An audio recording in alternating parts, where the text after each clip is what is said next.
Support comes from ServiceNow. AI is only as powerful as the platform it's built on. With ServiceNow AI platform, your AI, data, and workflows all work together, connecting every corner of your business. To see how you can put AI to work for people, visit servicenow.com/AI-agents.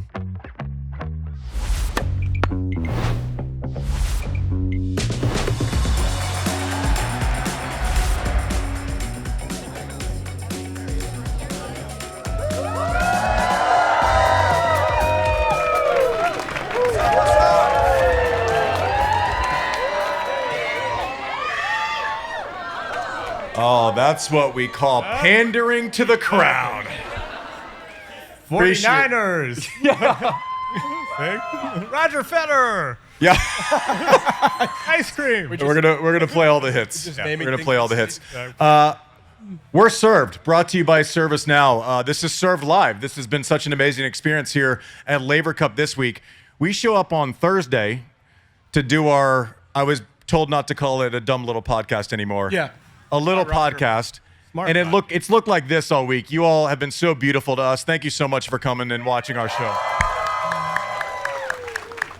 And the other thing is, if you would have told me that post Roger, Rafa, Serena, Novak, I'm gonna take a risk because I think Novak takes this as a challenge. Probably closer to the end than he is the beginning. Is that fair? Not going to play into his 60s? I don't know. He might. But out of that era, if you would have told me that tennis was going to thrive and that there would be 18 or 19,000 people in that arena on a Friday afternoon, one, I'd be like, don't people work? Two, just what a win. So give yourselves a round of applause. You're making tennis happen. This is awesome. You know, we started this solely as a podcast way back in 2024. Now we're a little more multimedia. So one of the things we can do is add video elements. So, for example, when our Brazilian fans I see here, we can talk about the lineup today are wearing cool Fonseca shirts. We can show them. And do you see this gentleman in the front row? Yes. How cool is that? 25 years ago, a photo. That's what I told someone. You give this to someone on our team. He's holding up a picture of. I'm looking at so for those who are watching and aren't seeing this right now, they can see it? We can share this now. Exactly. Oh my gosh, I'm not used to being able to have this is like a that's awesome. thing. Where is that, Andy? What? You think you can pick me up still? That was No, I don't. I'm looking at a grown man who looks like he could grow a beard. Show me a picture of him when he was a child, and I'm holding him up. That was a Burbank Challenger. It's a core memory for me. 20. Wow. I appreciate you being here, man. That's great. What's your name? Neil, you're the man. Thank you for coming with us. Love that. But just to win, I know we've talked about it, and I was able to watch an afternoon session in Boston in 2021 with Roger, who I don't know if any of you watched the show yesterday. That guy, I'm telling you, people are gonna like him someday. Yeah. But kindness and humanity shines through. When we finally open up that valve, people are really going to like him. I mean, that's what everyone says, but he told me I had a thick neck. Yeah, he did. That's just accurate. Facts. Yeah, I was going to say. All right. Okay, if we're going to go there, can we talk about John Wertheim's stylist from yesterday? Oh, he was so swaggy. It was unbelievable. What was the quote? Sophie, just yell it. What was it? Who told John Wertheim he could be that swaggy or something like that? Swaggy what was it? AF. See? Be swaggy. That means as. You were wearing a jean blazer. You like that? Yes, you were dressed like you had 3 top 10 hits in the 90s for like an alt-rock band is what you look like Never yesterday. Never going to give you up. There it is. There it is. Look there it is. Yeah, look at that. Look at this thing. Look how cool he looks. All right. The double cuff turn. That's right. Look at that cuff. Blind squirrel. That's unbelievable. Were you hiding snacks in that sleeve? This is a clock twice a day. Look what at is that. happening? It's like You like that? the Federer show. John, all of a sudden. Now he's all business. I was going to say. Who are you wearing? Tell us about it. Now it's party on top business. Now, all right. Let's. Should we talk tennis and not fashion? What do you say? Let's talk tennis. I don't think I'm ready to get past that yet. I don't. I mean, No. we can. All right, producer Mike, give us a run. I haven't even introduced my team. Producer Mike, give it up to my far left. Everybody. We've gotten to his wardrobe choices already, but haven't gotten to his name. John Wertheim, you know him from Tennis Channel in 60 Minutes. All right, Mike. Upset specials yesterday. I don't know that anyone predicted a Team World sweep, but give us the. Let's go. Yeah, Team World started day 2 trailing 3-1. Andre's squad went on to sweep all 4 matches. Now lead 9-3. Woo. It's pretty good. Let's get into the highlights though. Let's just show the people what they want. I can't believe that we actually have a show that has highlights. Let's get into these things. Demon, who by the way wasn't. Look at him using this slice early, keeping the ball down. Zverev 6'6", picking and choosing his spots. Watch this decisiveness right here. He was going in on that ball before he even hit it, right? He had already made that decision. He was clear as day with his decisions all day. He was going to that slice. You saw a lot of the guys with this court keeping the ball down with the slice. That's an unbelievable volley with someone who is as quick and moves as fast as Zverev. Zverev was not happy with his form in the first set. Said he fought pretty well in the second set. But Demon also, look at his volleys. That one is a joke. You will not see that at your local club. Taking one from the middle. Andre agrees. Even Andre was getting religious with that one. But hits that little chip cross court. Passing shot wide open. But listen, Zverev, he's going, I'm not done yet. I've won a bunch of matches. Most winning Laver Cup player of all time. Demon too much at the finish here, though. Again, making that decision to come in before he hits it. And you also saw in that highlight, right? Demon had hit how many drop volleys in that highlight? 3 or 4 that we saw only there. It's not an accident that Zverev tries to come in on that last one, right? He has that last volley. He goes, this guy's been beating me with that short volley all day. The right call comes in. Demon sees it out of the corner of his eye, plays it deep to win the match. That's a clutch decision by Demon. And you can't blame Zverev for looking for what he's actually been shown all day long. As we look at the rest of it, first serve points won 48% for Alex Zverev. That has to be the lowest number of his entire career. This is not a server's court, right? It's slow, it's low, tough to get it up out of the zone. But when you win more points on a percentage basis on your second serve than you do on your first serve, and you're Alex Zverev, that's not the one. What were your takeaways with this one? We talked about this yesterday. This is someone who also doesn't always take big risks on his serve. Just a sort of a strange match overall. Here we are. Let's go to our second match. Yeah, this little was like momentum for Team World, and then what happened, Andy? Yeah, if you bet the other side of anything I said yesterday, congratulations. The one I did get right was Cerundolo, and I've never gotten a prediction about Cerundolo right in my entire life. But able to create speed off of the forehand side and the energy with which Team World is playing. You got the momentum. Demon set the tone. And then Cerundolo. Look at it. Even though Rune wins this point, look at, you cannot put a volley away. Like he's hitting 3. You've never seen a tournament with more 3- and 4-shot combos at the net. So not easy, but Cerundolo can create power off that forehand side anytime. Gives him the lawnmower. Agassi says, I want to do it too. We're all doing the lawnmower. The grass is significantly cut. It is all good. That is a shot that works on any surface. I don't know that I've ever seen Cerundolo play to the crowd as much as he did here. And we're going to see him take this backhand line to finish the court. That was a huge win for Team World. The chest bump. Look at that. I don't know if they missed it the second time. Did they? That chest bump looks a little less awkward against Cerundolo from Andre than it did against Opelka. Yeah, exactly. I'll tell you that much right there. But listen, again, returners, guys winning 40% of their return points, that's not something we see week in, week out on tour. But also what's amazing to me is you give the best players in the world one look, right? They get day one. They start getting the feedback from their teammates. How is this court playing? You saw quadruple the amount of chips yesterday. Like, let's get it low and let's have the ball kind of die out on approach. That's similar to what Pat Rafter was saying here yesterday. He told us they need to hit more slices. Then all of a sudden we go watch the matches, and guess what happens? They hit more slices. It's almost like he's talking to them. Right. Both of them, though. Yeah, Cerundolo looked great yesterday. Let's roll to the next one. Steph Curry in the house. Anyone like him around here? Oh, Chef Curry. And Taylor Fritz, when he has 2 feet underneath themselves, can absolutely rip. Taylor Fritz with the drop shot. Little role reversal here. Showtime, but not enough. Taylor Fritz going, talk to me. Agassi still caffeinated at night. That. This is just fantastic. But look at Taylor Fritz hitting these little touch shots like you normally see Carlos, and then he lays a brick. Let's just call it what it is. What we talked about yesterday. He did a lot right yesterday. That shot was not one of them. We've all done it. There's Carlitos. The wheels from Taylor Fritz, though. Look at this guy go. Lighting up the match crowd, says, look at my wheels. I don't know. I felt like there was a lawnmower opportunity that was missed right there. But Taylor Fritz was just absolutely phenomenal start to finish, flashing the volleys, flashing the drop shot, and says, look at I'm not going to repeat what he just said there. He said, it's this big, and he was holding his, I don't know what he said. This gives me pleasure. Look at that. I don't want Andre to like rip an ACL going for these. He's running up and down the sideline. These chest bumps. But second serve points won, again, it always tells the story, right?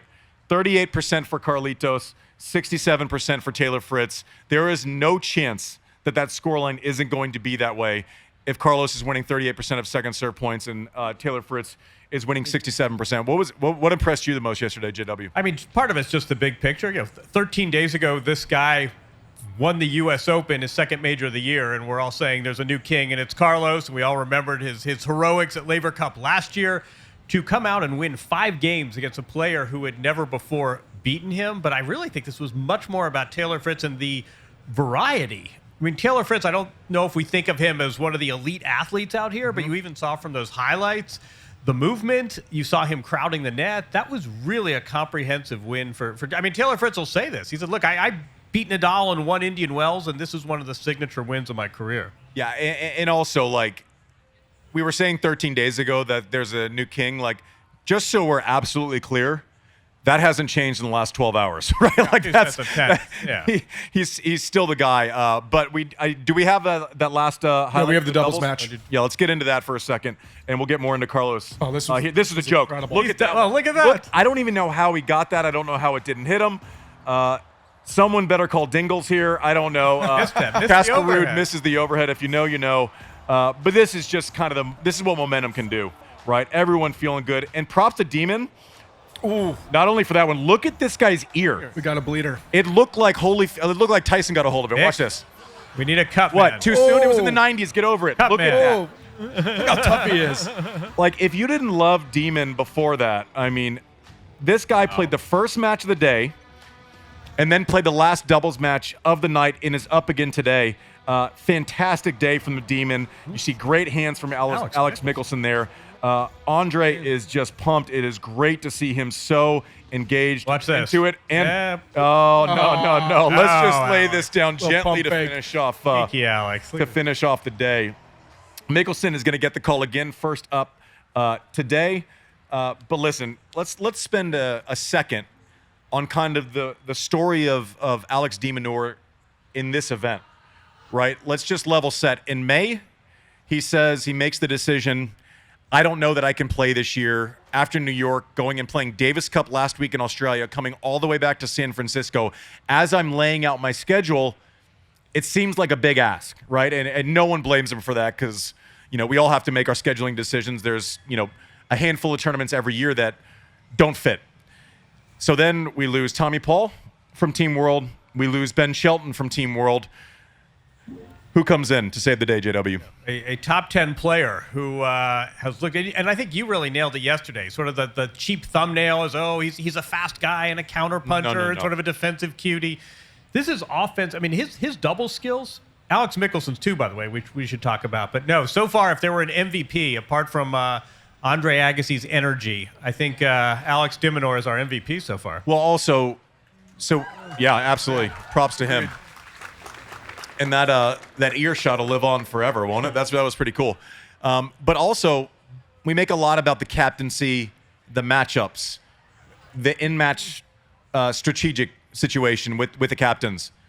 How about the captain getting on the phone with Alex de Minaur and saying, I know you made this decision in May, but I need you. That might be the best captaining that he's done this entire event. And on the heels of a lot of great moments for Andre Agassi, like, I'm so curious, and I wish we had him back on the show today. We don't. I'm sorry. But making that call and getting a yes from a guy who's 6 or 7 in the world, not nothing. And to your point about Alex de Minaur, we get into the laziness sometimes of, okay, he's not as big as everyone else, and he's really fast. So that must mean he's a purely defensive player. No. Alex de Minaur's shot shape is flat. It's through the court. It stays low. Right? That's a superpower, is ball flight, right? But he's able to come in, as evidenced by doubles. He comes in a lot in singles. anyone who says that, if you're listening to any commentary and they're like, well, Demon's just a counterpuncher, they haven't watched enough of his matches. The guy is so capable from all parts of the court. Now, if we compare anyone to Carlos, then there are deficiencies, right? If we compare anyone to Roger or Rafa, then there are deficiencies. But let's not have our head in the sand on this guy's all-court ability. No, and also this is someone who lost in Paris in May, and he sort of said, "Look, I'm a little burnt out." And the players say that all the time, but this guy, you say, "Whoa, this is really this might be a bit of a crisis." Because he took some time off, played some golf, got a second wind, and now here he is. He's back to winning matches. He's in the top 10 yesterday against Zverev. I don't know if you guys were watching. I mean, it was almost half an hour before Zverev got on the board. That's the number 3 player in the world. He was 8-2 career against de Minaur. It's a surface that actually probably favors Zverev over de Minaur, and it was 5-0, 30-15, I think. I mean, it was just really a comprehensive win by Alex against a guy who's given him trouble. A lot of credit to him. Yeah, I want to dive in a little bit more to Carlos and Taylor Fritz in that matchup also, but I don't know. Let's do something crazy. Let's hear what they think first. Do we have the audio from that, please? Floor. Yeah, let's roll it. Yeah, it was a good day at the office. Good way to start the day. Very happy with the win and happy to get some points for Team World. I think today was more about me, to be very honest. I just started off extremely bad, and I was 4-0 down within a couple of minutes. So the first set was gone very, very quickly, and in the second set I was fighting, but I was just not playing well. Yeah, I mean, I did a really good job of just hitting big, doing it consistently, and kind of pulling the trigger when I got the right balls to do it on, and playing the important points pretty fearlessly. Yeah, today I needed more time on court. I needed more practice. I need more everything just to be better. I think that was an important thing, that I need more sets, more points, more rallies. That I think just having one court is pretty difficult, for the teams to have the practices you want it before the matches. But it isn't an excuse. But I think I felt like I needed more time to adapt my game to these conditions. Yeah, super happy to get the win.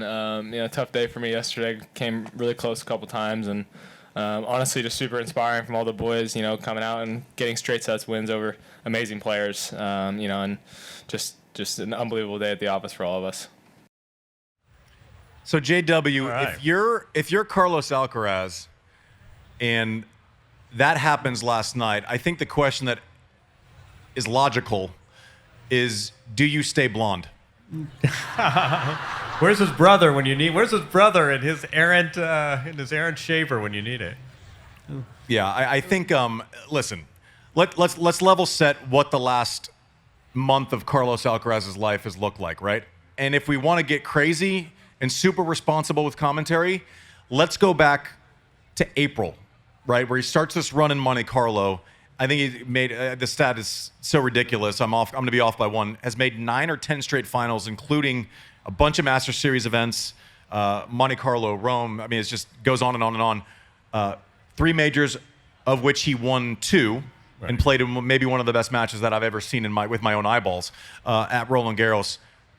Wins the U.S. Open. I think it's the best that I've ever seen him play, which is saying something when you're talking about a phenom like a Carlos Alcaraz. He goes home, doesn't play Davis Cup, has 2 weeks before this event. There is no chance that a responsible coach and/or fitness trainer says you're going to be putting in 6-hour days for these 2 weeks. At some point, something has to give. And I think we have to give Carlos Alcaraz props, because it would have been very easy to take the month and then finish the year, that he actually showed up, that he played, even when he's probably a little bit unprepared, right? Right.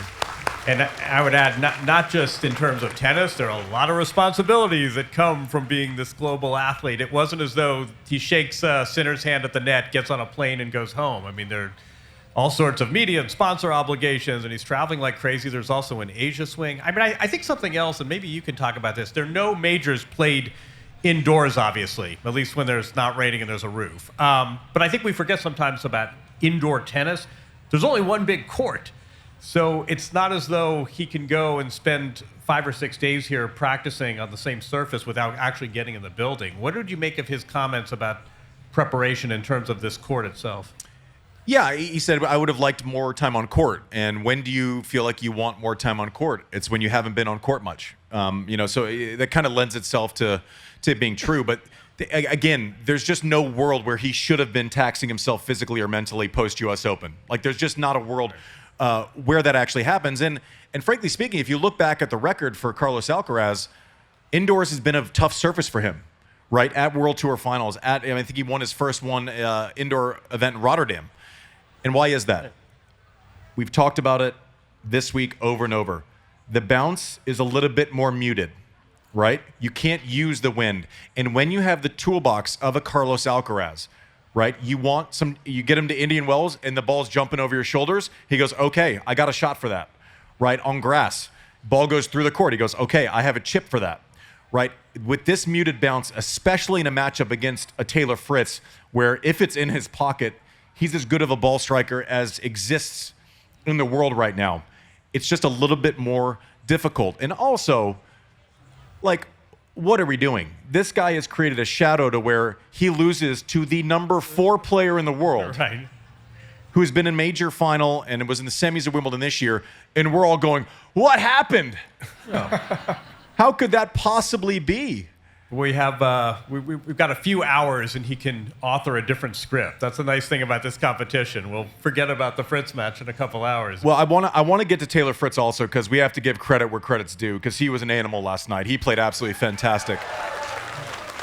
Last point on Carlos was an absolute struggle last night, right? Start to finish, got beat. He wouldn't tell you anything differently. I'm walking out to do a talk this morning. I thought I was up early. I'm sitting in the lobby. Who walks through at 8 a.m. to get out here to the court this morning but Carlos Alcaraz, right? Raises his hand to say, you know what, I'm going to play first up in doubles and then throw me back in again in singles, third up. The guy's here. He's not stopping just because last night didn't go his way. Right. You want to talk about you saw Taylor Fritz early today as well. And so coincidentally, I saw Carlos go, and then I went to a different hotel to do a little talk. And then when I'm on the way out of that hotel, I see Taylor Fritz out front. So when I go and say hello, and I said, hey, listen, don't worry, you'll play better today. But shake it off. What a match, start to finish from Taylor Fritz. I mean, 3-2.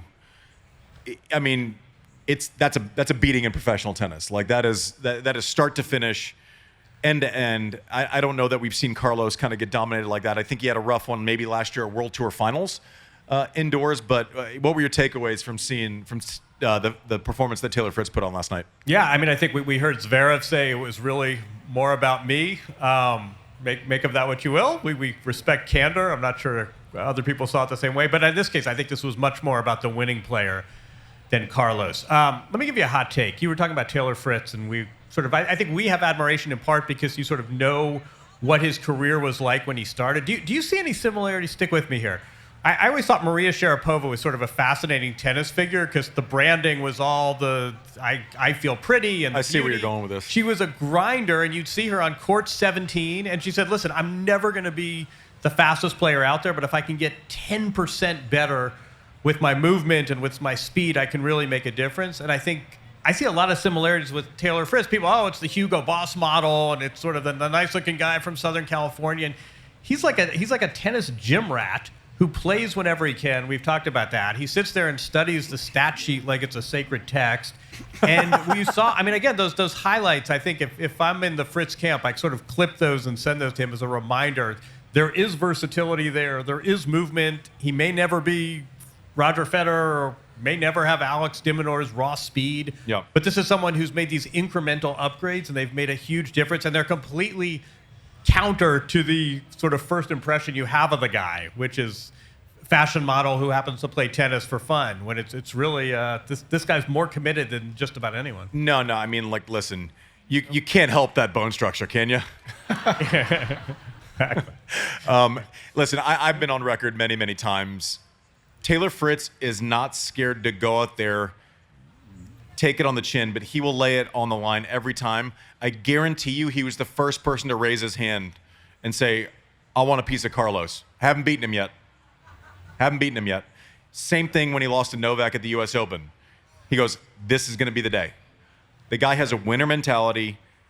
He gets up. He'll lose on a Sunday. He is back to work on the next Tuesday. Absolute gym rat. Great attitude. Thinks he's going to, I didn't have this, thinks he's going to win the next match he plays every single time. And I don't know if he says it, and I believe him. There are some people that say it where you don't believe him. You know, some of us, I mean, Andre talked the other day, he dealt from a place of insecurity mixed with ego. I think I did the same thing.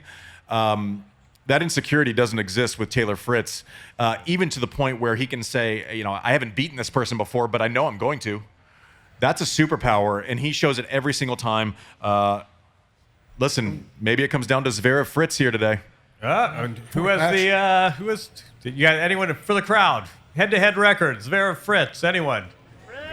Fritz, exactly. No, a head-to-head record means you yell a number 2. Don't you? We're in the head-to-head. Actually, this is great for us because that's perfect. We're in the pander zone. Yeah, he's won. I don't know the last 4 I think it's meetings or something, and in big matches too, like U.S. Open last year, Wimbledon. Like he likes that head-to-head. But what did you make of Zverev saying this was about me today? I was going to ask the former player what you. I mean, All right, Mike, what'd you think? Listen, maybe it's not wrong, but it's never absolute. It's never this was just me. It's never I played badly without any effect from my opponent, right? Demon took him out of what he likes to do. He established early, I'm going to bring you inside the court with that chip, right? He established that early to where Zverev's hitting a backhand from 3 or 4 feet inside the baseline. And then he was immediately trying to bleed him to the corner. Zverev's comfort zone is 2 or 3 feet behind. And then he still has the firepower to beat you through the court with a backhand from there. And Demon said, no, I'm going to force you into his decision. And I was watching it, and I had a little bit of like stress disorder because that's what Roger used to do to me, right? He'd lay that little chip down, and he'd say, we can either stay neutral, which means you're actually behind, or you can irresponsibly come in. And neither option is good for you. Demon was throwing that chip down early, established that precedent, and he was going, if you want to come in against me on this court with my wheels, go right ahead. Otherwise, we're just back to neutral, and I know that I can get away with this choppy little, nothing ball, and then you're inside the court and I can push you back. Listen, I understand Zverev didn't play well, but I think Demon took him completely out of rhythm strategically from the word go. Why am I wrong? You're not. I was going to you know who else was echoing a lot of those same sentiments was the captain.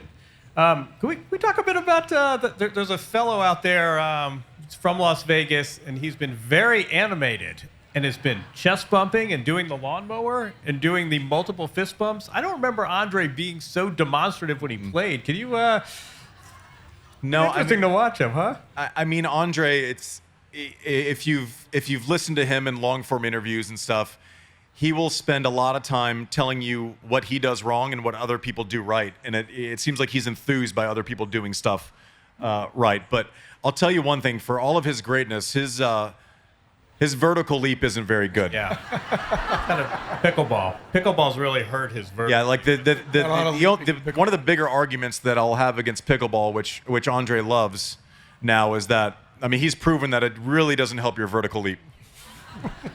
We thought it was the first time with Riley Opelka. You say, well, like if you guy's 7 feet tall, that's a big. I mean, but you got to admire their willpower. Imagine, I guarantee you, he saw that clip run back, the one with Opelka. I'm sure it became a meme. I'm not on social anymore, but I'm sure it became a meme of some sort. Imagine seeing that and then going, you know what?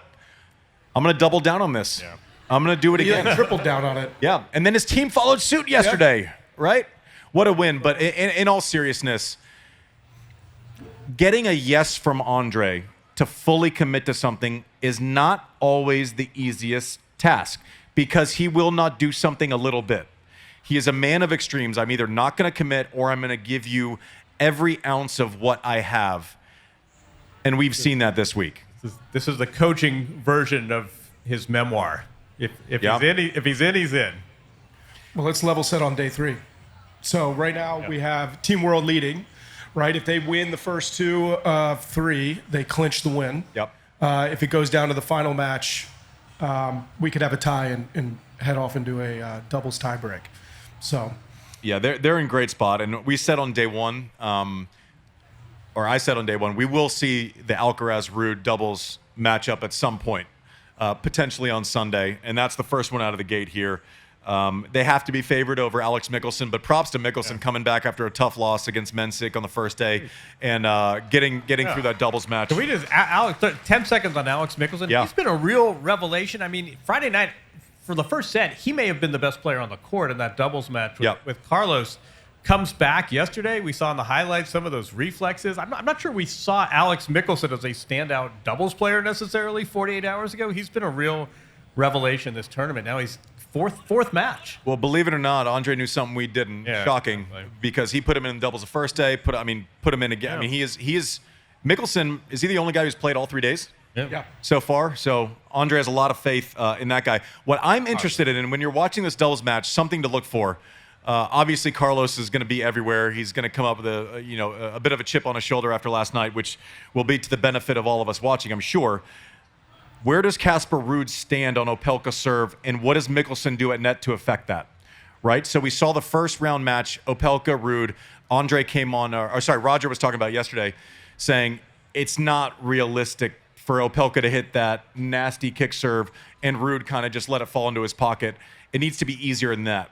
You know who can affect that is Mickelson's movement at the net, right? If Ruud decides to go 12 feet back on Riley's second serve, it is Alex Mickelson's job to shrink the court. And that's done through either shading through one side, right? Not giving him that lazy cross-court ball where he can kind of go the high spin rate cross-court, either giving him the up-the-line return. Mickelson will be active. It's his job to protect Riley's second serve today at net. It's not the same as in the singles matchup where Ruud has wide open space at Opelka's feet. Mickelson will be he'll be the guy that has to protect Opelka's second serve there.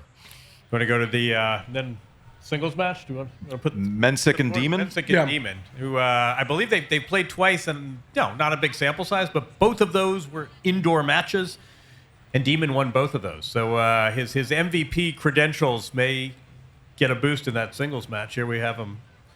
Yeah, and this is less stock, time, and place. Mensik played great, got the win versus Mickelson, but hasn't really broken out maybe the way that we expected after Miami when he beat a guy named Novak in the final of that event. You got to think that Demon is the favorite here, especially on the heels of yesterday. I still think anyone else you'd question, is the fitness still going to be there? The answer is going to be yes for the Demon because he's as fit as they come. If you're World and you see that as your second match, you're going, okay, this is going to be the one where we get close to shutting the door. If Carlos and Ruud, if Carlos and Ruud are favored in the first one, quickest way to get to 12, and then. All right, so play this out. Okay, so if we split the first two matches, Alcaraz, Cerundolo. What do you think? Are any of you ready to give up on Alcaraz after last night? Exactly. He's lost 2 sets in a row. I don't know. He's lost 2 sets in a row. Especially in one of the effects of, and we saw it. Johnny Mack was talking about the other day. We saw it. One of the first years that he was on the winning team. I think it was 22 in London. Felix went out, and it was unconventional. Felix went out and played the doubles first before he played singles, and everyone was like, "Whoa, that's a strange thing to do. Like we've never seen that before." Right. And then Felix went out a couple hours later and beat Novak Djokovic in singles after they had won the doubles. So something that was weird is now becoming normal by virtue, and give credit to the format of Laver Cup. Yeah, exactly. Because no other place will you ever see someone playing a doubles match before a singles match. But Cerundolo was phenomenal. Right. But also, let's see if you're gonna second guess your guy Andre here. The conversation was Cerundolo or Fonseca. Yeah, where's our Brazilian?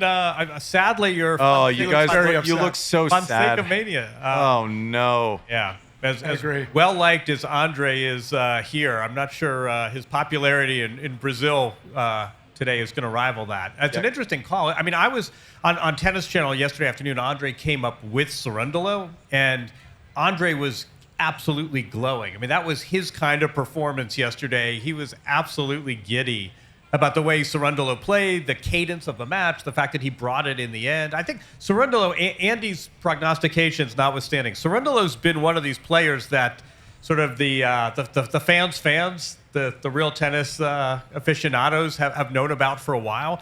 This was one of the biggest wins of. I mean, there are 18,000 people watching him win a match on a Saturday. That was one of the real signature wins of his career, and I got the feeling just seeing him interact with Andre. Andre was a little.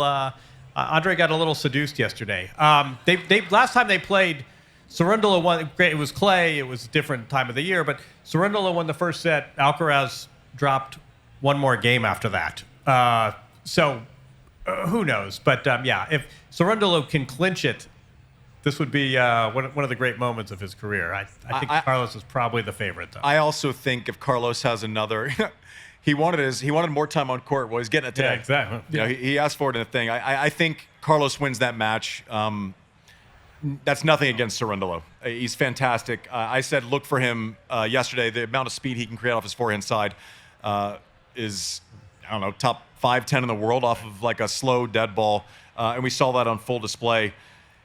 Things could get a little salty if we get to Zverev and Fritz. Yeah, Team Europe sweeps the first three. Then we get to Zverev, Fritz. I know. Listen, I hope this happens. I'd like to see some salty fireworks. I would love to see this. All right. Do we think, if we're taking truth serum here, do we think the captains got together and said, you know what? You know, we played this out fair, but we're going to. Could you imagine if it came down to these two guys who'd be playing for a 14th time with 3 and 4? They're bracketed together in the rankings, and they've had a lot of matches at majors, and Taylor's up 8-5. What? Yeah, you can't script a better finale than that. Listen, I know your job is to pursue the best story, right? I know that's always writing. I know that's what it is, and I'm going to break this down for you real quick. Okay, you all ready? Let's put our best doubles team forward right out of the gate. Let's put forth Carlos and Ruud. Carlos wanted more time on court. Let's put him out there. He's not going to play back-to-back matches, right? He's not going to go from doubles straight into singles. He needs to take a breath, maybe get some food, right? You're not going to have like no food for 4 hours straight while you're playing actual matches. So then you put your demon in, right? You put the guy in who was the most valuable player yesterday.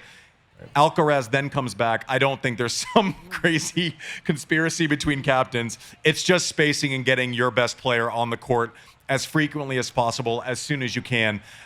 Fritz finishes late last night. Maybe Zverev wants a little bit more time, a longer prep time after yesterday. So no, I don't think Jannik and Andre were on the phone. But you're agreeing with me that if in fact it scripts out this way, this is a hell of a way to have all the marbles match. Well, I mean, this could end in a tie still. It could still go to a tie. Listen, I'm not great at math. 3 points per match, 9-3. Let's call it 9-6 after Casper and Carlos, Maybe just 12, for fun. 12, Carlos gets him back in at 9. Zverev Fritz goes to push. The best thing ever, and I know we're fans of certain things, but you can't tell me it wouldn't be fun. The tiebreaker is you throw out your best doubles team. Just shoot them. Yeah, shoot out. Is there a chance that we see Carlos Alcaraz in 3 matches in the same day? That would be crazy. Like, I know Team World wants to see their people win. I'm just saying this format lends itself to so much five absolute craziness. Right. There is a slim possibility that we see Carlos Alcaraz play 3 matches in a single day. Five times in 3 days, too. 5 times in 3 days. Isn't this Laver Cup any good? Laver Cup, baby. It's the genius of the scoring, isn't it? The scoring's fantastic. Right. But also, like, we've done the same things for... I never ever liked the reasoning, why do you do it this way? And when the answer is, because that's the way it's always been done. Right. Miss me forever with that. I don't want to see it. Can't do it. Props to this team for finding a way to get as many great players in a 3-day sequence. Every day is like a highlight. Right. But then also the scoring mechanisms where you all are going to walk in there. Team World, unbelievable yesterday, and still the fireworks, the potential for fireworks are there. Not without thought. Remember they sent us a sheet the first day saying the team that lost the first 2 singles matches has, that seems like it was like in March. And if there was only someone we could ask and say, what the hell is going on with Team Europe? Maybe their vice captain. Who wants to hear from Tim Henman? Support for this show comes from ServiceNow, who are enabling people to do more fulfilling work, the work they actually want to do. There's a lot of talk about AI out there right now, and a lot of times the AI you hear about feels like it's hard to grasp. But ServiceNow is here to work with people and tackle the boring, busy work that always gets in the way, the stuff that slows you down and keeps you from doing the stuff you actually want to be doing. And they do it with their AI agents. By being built into the ServiceNow platform, they automate millions of repetitive tasks across IT, HR, customer service, and more. You can automate any process with AI-powered workflow generation. That means you can build workflows with reusable components, configurable playbooks, process mining, and advanced decision support. So your people can focus on what really matters, and that's putting AI agents to work for the people. Find out how to get started at servicenow.com/AI-agents. So Tim, I just got to put 2 and 2 together here, okay? And let me know if this is fair. And get 4? Yeah, well, hopefully, yeah. So talked to, Andre the other day, and he was great. He had everything kind of put together. I talked to Rafter yesterday. He kind of came up with some answers that I generally agreed with. Jannik came in 3 days ago, said a lot of stuff that I agreed with. So I can only assume that this is your fault.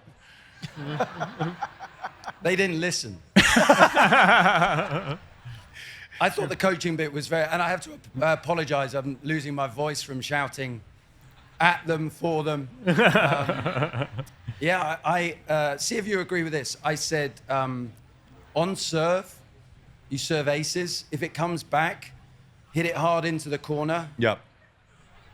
Don't miss and run fast. Yeah. Is that genius? Am I on the right line? That's unbelievable. It can't bounce twice, also, right? So, look, yesterday was a tough day, but I certainly, tip my hat to Team World. I thought their play from start to finish was incredible. The way Minaur sort of set the tone with that game plan, the conditions, the short slice. I haven't seen that too often, but I like to see it. Obviously, the way Taylor played was just absolutely incredible. For Carlos to have those break points in the first game, you reflect on that and think how important those couple of opportunities were, because he just didn't get any others because Taylor was that good. So look, we like a challenge. This first doubles is massive, and we certainly still believe. What was the vibe yesterday? Because obviously, getting swept, and it felt like every jump ball, every tip kind of went to Team World, like the reflex volleys, and like it was just all the kind of 50-50 balls it seemed to fall Team World's way. What was the vibe, and what's been your messaging last night and this morning? Yeah, the vibe was brilliant. Yeah, we didn't win a match yesterday. We were thrilled.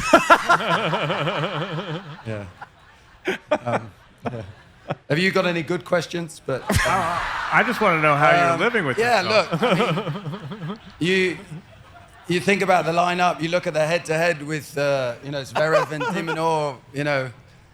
Carlos is just an absolute joy to be around. Yeah. I mean, we fancied our chances and we went 0 for 4. So we were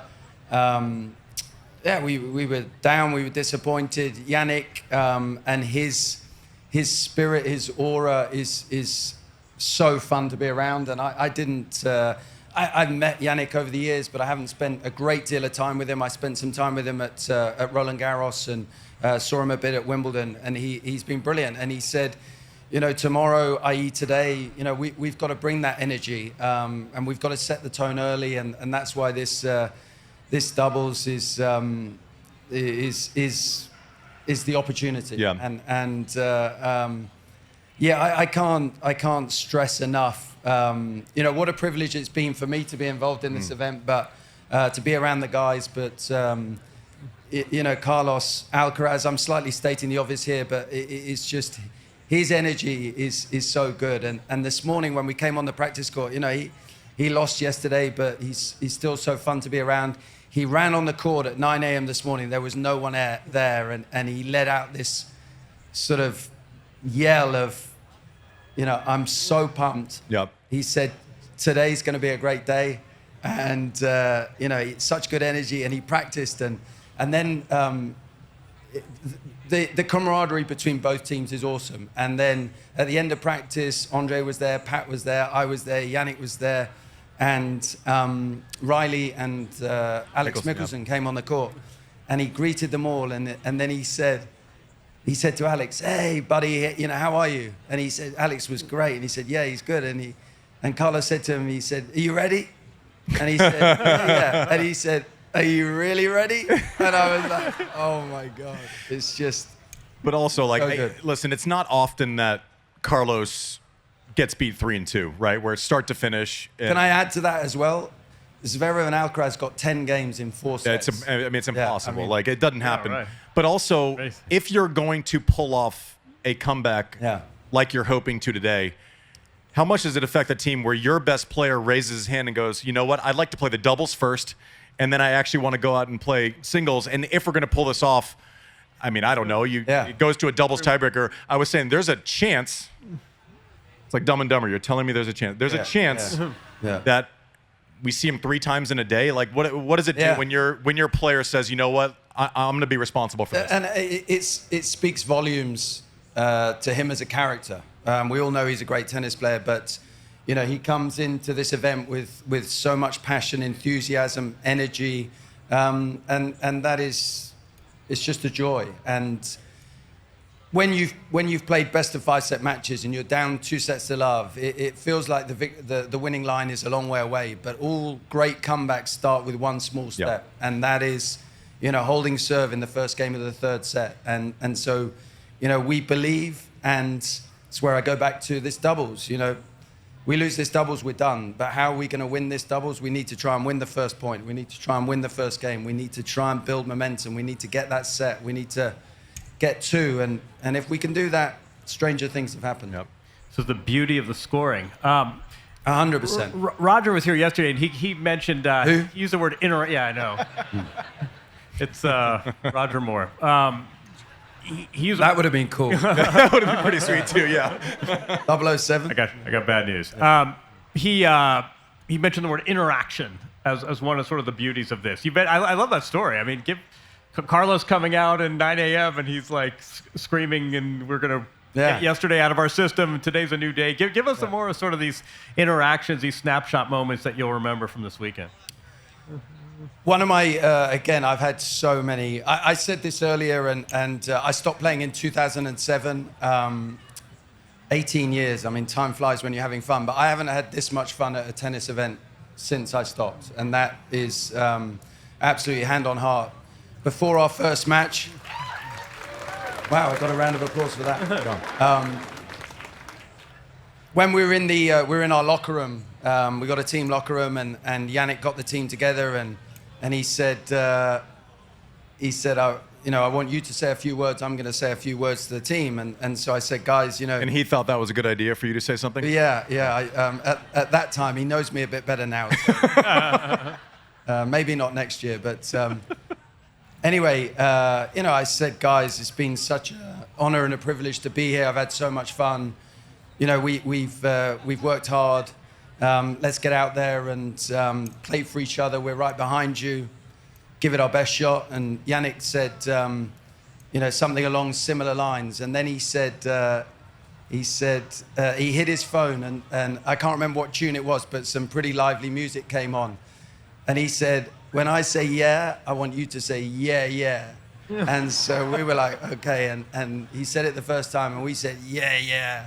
And he said, I can't hear you. And we said, yeah. and then all of a sudden, we were in a huddle, and we were absolutely screaming. And it was so good. And that's where you reflect on him as a character and his track record of, being a Grand Slam champion, winning the Davis Cup, the Federation Cup, Billie Jean King Cup with France. He's just got, such a amazing emotional intelligence, and he really reads people well, and he brings everyone on that journey. So it's been a lot of fun. And let's speak to the kind of the macro of this event, and then we'll let you go because we know your team needs you today. But the vision, that wasn't meant to be a joke, but it was a pretty good one. But speak to the intent of this, where it's, and I've mentioned this a couple times this week, pay tribute to Rod Laver, explain the story of how we got to this place in tennis, where it is such a special thing, and the people that kind of paved the way. And how cool is it to see Rod Laver watching Fonseca, who was born 12 days before Andre retired? Like, if the goal is to connect generations, hook, line, and sinker, right, with the Laver Cup. 100%. I couldn't agree with you more. And go back to Roger and Tony Godsick's vision of a Ryder Cup of tennis, and the way that they have been able to build this event and, add in some fantastic partners, but then the buy-in from the players. And the first one I went to was in London, and I'd never been to it. I'd seen it on television, and I was skeptical.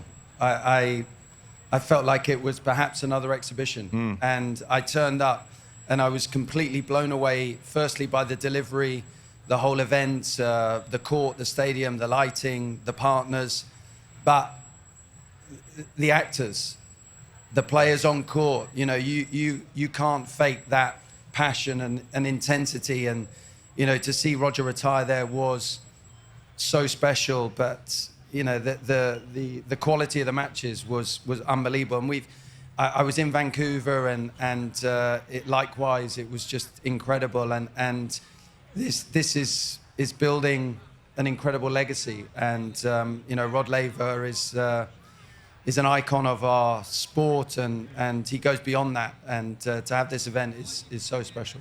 Right. Good luck to Team Europe today, Tim. Got him. Thanks for joining us. Appreciate you.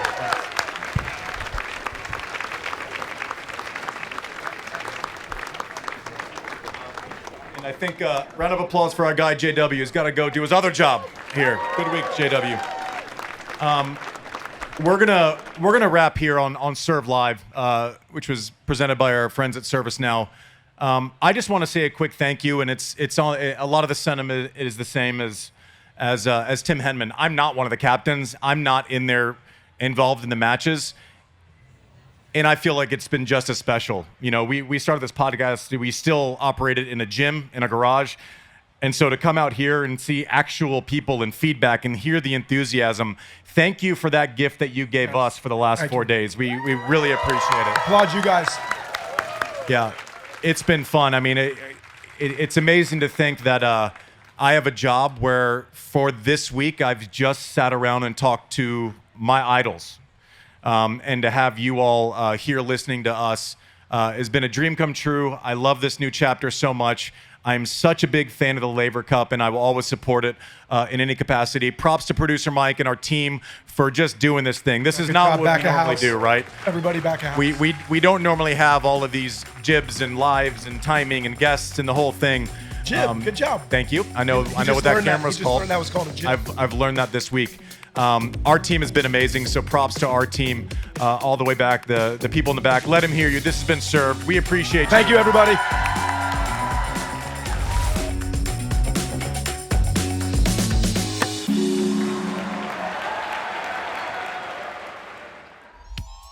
Thanks to ServiceNow for their support. ServiceNow wants to help people do the fulfilling work they actually want to do. Work like hosting this podcast. You know what people don't want to do? Boring, busy work. Now with AI agents built into the ServiceNow platform, you can automate millions of repetitive tasks in every corner of your business. IT, HR, and more. So your people can focus on the work that they want to do. That's putting AI agents to work for people. It's your turn. Get started at servicenow.com/AI-agents.